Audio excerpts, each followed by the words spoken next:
Okay, it's Makak the home and updates. Na huu ni mwendelezo wa hii fursa ya TAT, na kwa hii video nitaenda kuelezea kitu kimoja sana msingi sana. Twende kwa pamoja hapa. Okay, nisaidie kuweza kusubscribe kwa mtu wa kwanza kupata kila makala ambayo nitakuwa upload kwenye account hapa. Sasa kwa wakati huu TAT wametoa kitu kinaitwa mkataba. TAT contract, mkataba. Naona? Na kwenye mkataba wanasema gharama mkataba ni 700,000. Ndio amenipata hapo. Watakuwa wanakupatia pia daily income kwa siku 360 na unaweza kanunua mara moja. Ndio amenipata hapo. Kwa ni mkataba, ni package ambayo inaitwa contract, TAT contract, mkataba. Na ukiangalia mkataba baadhi ya masharti yake wanasema ukilipia 700,000 watakurudishia 700,000 muda huo. Tuende kwa pamoja hapo. Nadhani tumeelewana. Kwa wanasema ukilipia 700,000 ukanunua mkataba au kaingia mkataba na ile kampuni, hiyo 700,000 atakurudishia hapo hapo. Lazima sasa tuanze kureason. Sasa kama anarudishia 700,000 nikishalipia, kwa nini nilipie sasa?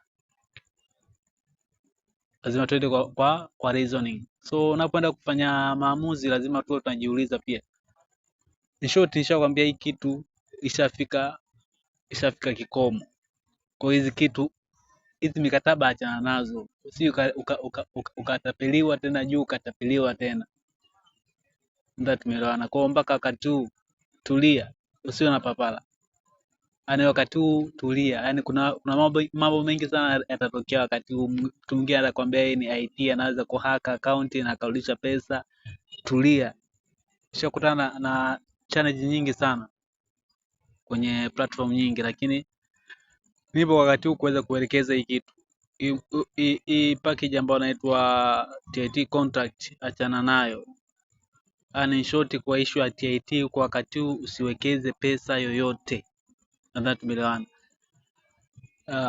tumeelewana hapo. Kwa nataka nielezee hii package ya contract, mkataba. Wacha tukasome baadhi ya maelekezo ambayo wanatuma kwenye grupu. Nadhani tuweza kupata baadhi ya concept kuhusu hii contract imekaa vipi. Tuingie hapa. Okay? Wanasema after recharge is successful, send your name to your manager. Baada ya kulipia hiyo contract, unabidi utume username yako na jina lako kwa manager na namba manager ndio unaiona hapo.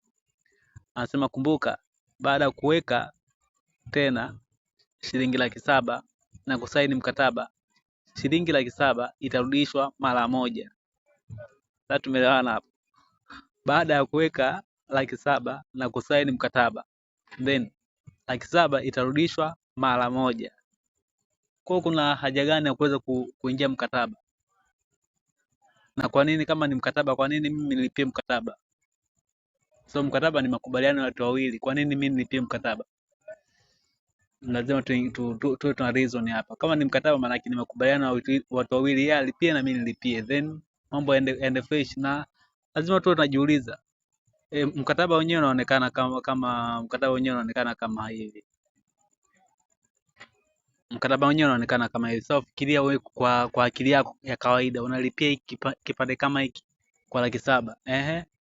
Ikitokea umekimbia, huu mkataba utapelekea nani akusaidie kuweza kuzipata pesa zako? Kwa lazima tuwe tuna reason kwa wakati tuwe tunatumia akili. Hii kitu yani utapeleka wapi watu wakusaidie kuweza kupata pesa zako? Ndio ni mkataba ndio, so what next? Kwa huu sio mkataba, hakuna mkataba wa namna hii. Huu sio mkataba kabisa. Hakuna mkataba. Hapa hakuna mkataba. Unaona watu ambao wanatumia pesa kwamba unamshtaki mtu fulani yupo sehemu fulani na anajua anaishi sehemu fulani. Kwa wakati mwingine wacha tutumie tu sema tu wabongo tunataka faida kubwa, yani tunataka mambo fulani hivi, lakini wakati mwingine lazima tuwe tuna reason. Najua kuna watu wengi hawana elimu ya hizi mitandao. Kwa nimetengeneza hii video. Usijichanganye tena. Hii ni vitu vya kawaida tu hivi. Mtu yoyote anaweza katengeneza hizi contacts ni nini. Kwa hapa kuna kitu hapo, kwa usichanganye ukaingia kwenye huu mtego. Na kuna maelekezo yao mengi hapa nini, lakini in short kwa hii video nilikuwa nataka naelezea hichi kitu. Kwa nakusihi kabisa usilipie tena pesa kwenye hii platform. In short achana nayo kwa wakati huu, achana nayo. Yaani chochote kitakachotokea achana nacho, kuhusu kuyatia achana nacho. Na wala usiende beyond kutafuta siyo mtu anaitwa siyo IT aweze kuweka account siyo nini. Hizo kitu achana nazo, haiwezekani. Mtu ambaye ana uwezo wa kuweza kutumia wewe pesa ni mtu ambaye amemtumia pesa, yaani hakuna mtu mwingine. Kwa kitu ambacho nakushauri, kama umelipia Joni au kama umelipia yani kwa umechelewa kulipia, unatazama hii video kama masaa 2, 3 au 4 au 5 yamepita ndio umetoka kulipia, yes, rudisha muamala.